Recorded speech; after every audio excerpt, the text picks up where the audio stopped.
नमस्कार, आजमगढ़ टाइम्स में आपका एक बार फिर से स्वागत करती हूं। आइए जान लेते हैं आजमगढ़ के आज के सभी मुख्य समाचार, ताजा और बड़ी खबरों को। उससे पहले आपने इस वीडियो को लाइक नहीं किया है तो अभी लाइक कर दें। और हाँ, आजमगढ़ के किस गली मोहल्ले, शहर, कस्बे, गाँव से खबर को देख रहे हैं, वीडियो को लाइक करके कमेंट बॉक्स में जरूर बताएं और खबरों को आखिर तक जरूर देख लें। आजमगढ़ के एसपी सिटी शैलेंद्र लाल का प्रतापगढ़ ट्रांसफर, अयोध्या में तैनात मधुबन कुमार सिंह को बनाया गया आजमगढ़ का नया एसपी सिटी। जी हां, उत्तर प्रदेश शासन ने शुक्रवार रात प्रांतीय पुलिस सेवा सोमवार के 48 अधिकारियों के ट्रांसफर किए हैं। ट्रांसफर में आजमगढ़ जिले के एसपी सिटी रहे शैलेंद्र लाल का आजमगढ़ से ट्रांसफर कर दिया गया है। शैलेंद्र लाल को प्रतापगढ़ जिले का अपर पुलिस अधीक्षक बनाया गया है। इसके साथ ही अयोध्या जिले के एसपी सिटी मधुबन कुमार सिंह को आजमगढ़ का नया एसपी सिटी बनाया गया है। बता दें कि उत्तर प्रदेश शासन की तबादला सीजन चलने के बाद लगातार प्रदेश में वर्षों से तैनात अधिकारियों को नई तैनाती दी जा रही है। इसी क्रम में शासन द्वारा लगातार तबादले किए जा रहे हैं। आजमगढ़ में दलित बालिका के साथ छेड़खानी आरोपी को सजा, कोर्ट ने लगाया 30,000 का जुर्माना, 3 वर्ष का कारावास, 7 गवाहों ने दी मामले में गवाही। जी हां, आजमगढ़ में 9 वर्षीय दलित बालिका छेड़खानी के मुकदमे में सुनवाई पूरी करने के बाद अदालत ने एक आरोपी को 3 वर्ष के कठोर कारावास तथा 30,000 रुपए अर्थदंड की सजा सुनाई है। अदालत ने अर्थदंड की आधी धनराशि पीड़ित को देने का आदेश दिया। यह फैसला पॉक्सो कोर्ट की जज शैलजा राठी ने फैसला सुना दिया। अभियोजन कहानी के अनुसार पवई थाना क्षेत्र के भरकचिया गांव में हरिनाथ पांडे आटा चक्की चलाता था। 12 मार्च 2015 को दिन में लगभग 3:30 पर पीड़िता अपने भाई के साथ गेहूं पिसवाने हरिनाथ पांडे की आटा चक्की पर गई थी। हरिनाथ ने पीड़िता के भाई से कहा कि तुम बाहर साइकिल के पास रहो। हरिनाथ बहाने से पीड़िता को अंदर बुलाकर उसके साथ छेड़खानी करने लगा। आजमगढ़ में बिजली बिल की रकम रिफंड कराने का फर्जी मैसेज भेज रहे साइबर ठग, अधिकारी बोला ऐसे कॉल इग्नोर करें। जी हाँ, बता दें कि बिजली उपभोक्ता एक बार फिर साइबर ठगों की निशाने पर आ गए हैं। ऐसे में साइबर ठग बिजली उपभोक्ताओं को उनके बिल की रकम को विभाग से वापस करने के लिए एक मैसेज भेज रहे हैं। इन मैसेज में रिफंड करने वाली रकम का भी उल्लेख किया गया है। जो उपभोक्ता इस रकम को पाने के लालच में फंसेगा तो उसका बैंक अकाउंट खाली हो जाएगा। ऐसे फर्जी मैसेज भेजने वाले के बारे में ग्रेटर लखनऊ जन कल्याण महासमिति के अध्यक्ष रूप कुमार वर्मा ने जानकारी दी है। आजमगढ़ में गाड़ी टकराने पर महिला की गोली मार दी, दबंगों ने दामाद पर फायर झोंका, बचाने में सास की पीठ में लगी गोली। जी हाँ, आजमगढ़ में दबंगों ने 55 साल की महिला की गोली मार दी है। दामाद की कार में टक्कर के बाद महिला बीच बचाव करने गई थी, तभी आरोपियों ने दामाद के ऊपर गोली चला दी। गोली महिला की पीठ में जा लगी। गोली लगते ही महिला वहीं जमीन पर गिर गई। आनन फानन में लोग अस्पताल लेकर महिला को पहुंचे, लेकिन महिला नहीं रही। सूचना पर एसपी ग्रामीण फोर्स के साथ मौके पर पहुंची और जांच पड़ताल की। पूरा मामला अतरौलिया थाना क्षेत्र की नाऊपुर गांव का है। आजमगढ़ में श्री गांधी पीजी कॉलेज मालटारी बना परीक्षा केंद्र। 1258 परीक्षार्थी देंगे बीएड और बीपीएड की परीक्षा। जी हां, सगड़ी तहसील के श्री गांधी पीजी कॉलेज मालटारी को महाराजा सुहेलदेव विश्वविद्यालय से संबद्ध 11 महाविद्यालयों के बीएड और बीपीएड द्वितीय व चतुर्थ सेमेस्टर की परीक्षाओं के लिए केंद्र बनाया गया है। बता दें कि शनिवार से शुरू होने वाली ये परीक्षाएं 2 पालियों में आयोजित होंगी। प्रथम पाली सुबह 7 से 10 और द्वितीय पाली 11 से 2 बजे तक। कॉलेज की प्राचार्य व केंद्र व्यवस्थापक प्रोफेसर सुजिता श्रीवास्तव और संयोजक प्रोफेसर हसीन खान ने कहा, परीक्षा में कुल 1258 परीक्षार्थी भाग लेंगे। आजमगढ़ में महिला को जिंदा जलाने की कोशिश, परिजन बोले दहेज के लिए ससुराल के लोगों ने बेटी का किया उत्पीड़न, 5 पर एफआईआर। जी आजमगढ़ जिले के सरायमीर थाना क्षेत्र में विवाहिता को जलाकर मारने के प्रयास का मामला सामने आ रहा है। मामले की जानकारी मिलने के बाद पहुंचे मायके के लोगों ने ससुराल के लोगों पर जलाकर जान लेने के प्रयास का आरोप लगाया। इस मामले में परिजनों की तहरीर पर सरायमीर थाने में मुकदमा दर्ज किया गया है। मामले की जाँच शुरू हो गई है। पुलिस को दिए शिकायती पत्र में परिजनों ने दहेज को लेकर जलाने का आरोप लगाया। इस मामले में विवाहिता ने दिए गए बयान में अपने ससुराल के लोगों पर आरोप लगाया है।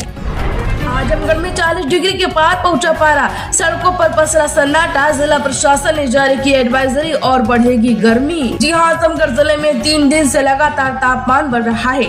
जिले में जहां बुधवार को तापमान 43 डिग्री सेल्सियस रहा, वहीं गुरुवार को यह पहुंचकर 41 डिग्री के पार पहुंचा, जबकि शुक्रवार को यह पारा 40 डिग्री पर रिकॉर्ड किया गया है। मौसम वैज्ञानिकों की माने तो आने वाले दिनों में लगातार तापमान बढ़ने की उम्मीद है। जिले में लगातार बढ़ रहे तापमान से दोपहर को सड़कों पर सन्नाटा पसर जाता है। लगातार बढ़ रहे तापमान से आम जनजीवन प्रभावित होता दिख रहा है। आजमगढ़ में cold drink, mango shake, ice cream और कुल्फी समेत 13 नमूने दिए गए। दरअसल आजमगढ़ में ग्रीष्मकालीन मौसम को देखते हुए खाद्य सुरक्षा विभाग की टीम ने जनपद में छापेमारी अभियान चलाया है। मुख्य खाद्य सुरक्षा अधिकारी दीपक कुमार श्रीवास्तव के नेतृत्व में गठित टीम ने लालगंज, नगर पालिका आजमगढ़, मुबारकपुर और गोलपुर पट्टी से विभिन्न खाद्य पदार्थों के 13 नमूने संकलित किए हैं। इनमें एक एनर्जी ड्रिंक, एक शीतल पेय, एक दूध, 3 mango shake, 3 ice cream, 2 ice candy घोल, 1 नमकीन, 1 बिस्किट और 1 कुल्फी शामिल है। सभी नमूने जांच के लिए खाद्य प्रयोगशाला भेजे गए हैं। टीम ने फल विक्रेताओं को साफ सफाई के साथ भंडारण और विक्रय के प्रति जागरूक किया। शरबत और शीतल पेय विक्रेताओं को स्वच्छता और शुद्धता बनाए रखने की चेतावनी दी। आजमगढ़ में महाराजा सुहेलदेव विश्वविद्यालय में नए सत्र से परिसर में शुरू होंगी स्नातक कक्षाएं। जी हां, आजमगढ़ में महाराजा सुहेलदेव विश्वविद्यालय के कुलपति प्रोफेसर संजीव कुमार ने शिवली नेशनल कॉलेज में आयोजित प्रेस वार्ता में घोषणा की कि नए सत्र से विश्वविद्यालय परिसर में BA, BSc, BCom, BBA और अन्य तकनीकी पाठ्यक्रमों की कक्षाएं शुरू होंगी। इससे आजमगढ़ और मऊ के हजारों विद्यार्थियों को उच्च शिक्षा के लिए बाहर नहीं जाना पड़ेगा। कुलपति ने कहा कि प्रवेश के लिए अभ्यर्थियों को विश्वविद्यालय की आधिकारिक वेबसाइट पर सही ईमेल ID और मोबाइल नंबर से पंजीकरण करना होगा। एक ईमेल और फोन नंबर से केवल एक पंजीकरण संभव है। इसके बाद ऑनलाइन फॉर्म में अभिभावकों की जानकारी, फोटो और हस्ताक्षर अपलोड कर प्रोफाइल पूरी करनी होगी। फिर 3000 रुपए पंजीकरण शुल्क ऑनलाइन जमा करना होगा। आजमगढ़ में ऑपरेशन सिंदूर के बाद 3835 रुपए सस्ता हुआ सोना, भाव में आज फिर बड़ा बदलाव। जी हां, बता दें कि सराफा बाजारों में आज एक बार फिर सोने चांदी के रेट में बड़ा बदलाव हुआ। 24 कैरेट सोना एक झटके में ही 1293 रुपए प्रति 10 ग्राम महंगा होकर आज 93,658 रुपए पर खुला, जबकि चांदी 1016 रुपए बढ़ चढ़कर 95,588 रुपए प्रति किलो के भाव खोली है। बता दें कि सराफा बाजार rate Indian Boolean and jewellers association ने जारी किए हैं, जिनमें GST नहीं लगा है। हो सकता है आपके शहर में इससे 1000 से 2000 रुपए का अंतर आ रहा हो।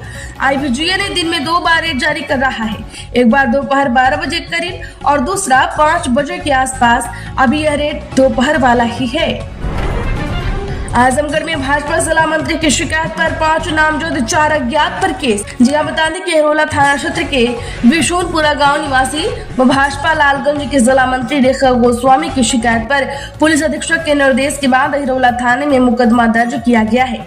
इसमें 5 नामजद 4 अज्ञात लोगों पर केस दर्ज किया गया है। दरअसल रेखा गोस्वामी ने कहा कि 15 अप्रैल को गाँव के रमेश यादव और कुछ अन्य लोगों ने उनके अधिवक्ता पति राहुल गोस्वामी और उन पर जानलेवा हमला किया।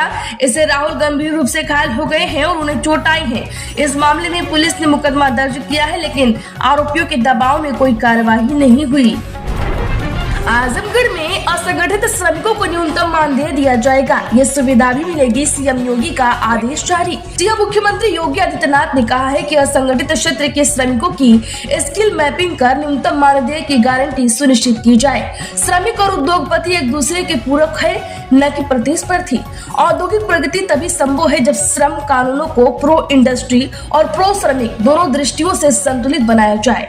श्रम कानूनों का सरलीकरण इस प्रकार किया जाए जिससे उद्योगों को सुविधा मिले, लेकिन यह भी सुनिश्चित है कि श्रमिक के शोषण या उनके साथ अमानवीय व्यवहार कोई संभावना न रहे। मुख्यमंत्री ने श्रम एवं सेवायोजन विभाग की समीक्षा बैठक में निर्देश दिए हैं। उन्होंने कहा कि हर हाथ को काम देने के लिए हमें उद्योगों को सशक्त करना होगा। उद्योग बंद कर किसी को रोजगार नहीं दिया जा सकता, बल्कि उद्योगों का विस्तार ही आधिकारिक रोजगार सृजन का माध्यम है। उन्होंने कहा है कि दुर्घटना की स्थिति में श्रमिकों और उनके परिवारों को सुरक्षा मिले, इसके लिए उन्हें सम्मानजनक मानदेय और बीमा सुरक्षा कवच देना अनिवार्य है। अब यूपी के इस जिले में पकड़े गए 90 बांग्लादेशी, कई के पास पैन और आधार कार्ड भी मिले। जगह यूपी के मथुरा में ईंट भट्टों पर काम कर रहे मजदूरों के सत्यापन के लिए पुलिस ने अभियान चलाया। इस दौरान 2 ईंट भट्टों से 90 बांग्लादेशियों को हिरासत में लिया गया है। इनसे पूछताछ कर जानकारी जुटाई जा रही है। खुफिया तंत्र भी इसकी जानकारी कर रहा है। केवल 2 ईंट भट्टों में से इतनी बड़ी संख्या में बांग्लादेशी पकड़े जाने से अधिकारी भी भौचक हैं। कई के पास पैन और आधार कार्ड भी मिले हैं। पकड़े गए लोगों में 35 पुरुष, 27 महिलाएं, 28 बच्चे हैं। इसके साथ ही जिले के अन्य थाना क्षेत्रों में सत्यापन का काम शुरू है। आजमगढ़ के लालगंज में वकीलों के 2 गुट भिड़े। जी हाँ, बता दें कि आजमगढ़ में लालगंज तहसील परिसर में एसडीएम न्यायालय में अधिवक्ताओं के 2 गुट आपस में भिड़ गए।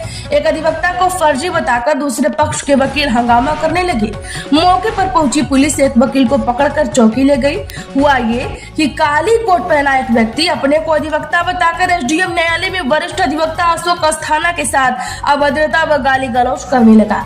कोर्ट में विवाद की सूचना पर लालगंज पुलिस चौकी प्रभारी मौके पर पहुंचे और उस व्यक्ति को थाने ले गए।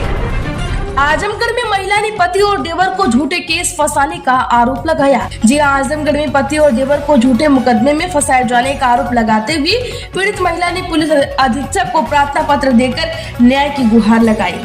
शहर कोतवाली के मोहल्ला खत्री टोला पुरानी सब्जी मंडी निवासिनी अंतिमा मोदनवाल पत्नी रवि गुप्ता ने एसपी को दिए गए प्रार्थना पत्र में कहा कि 30 मार्च की शाम 5 बजे अमन सिंह पुत्र अवनीश सिंह निवासी हीरापट्टी थाना कोतवाली का मनजीत सिंह व हर्षित मल्होत्रा से पैसे के लेन देन को लेकर चौक स्थित ज्ञान प्रकाश श्रीवास्तव के कपड़े की दुकान पर बातचीत हो रही थी। बातचीत होते होते गाली गलौज के साथ हाथापाई होने लगी।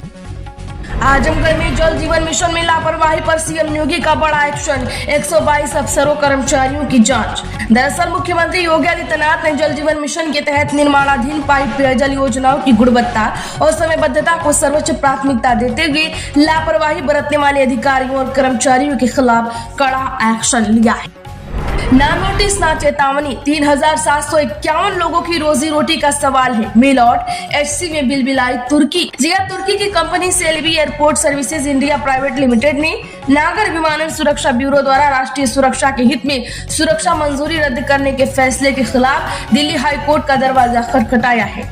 सेलेबी एयरपोर्ट सर्विसेज इंडिया ने अपनी अर्जी में कोर्ट से गुहार लगाई है कि नागर विमानन सुरक्षा ब्यूरो द्वारा जारी किए गए आदेश को रद्द किया जाए, क्योंकि ऐसा एक्शन लेने से पहले ब्यूरो ने ना तो कोई नोटिस दिया और न ही कोई चेतावनी दी। आजमगढ़ की खबरों में फिलहाल इतना ही। वीडियो को लाइक करें, ज्यादा से ज्यादा लोगों में शेयर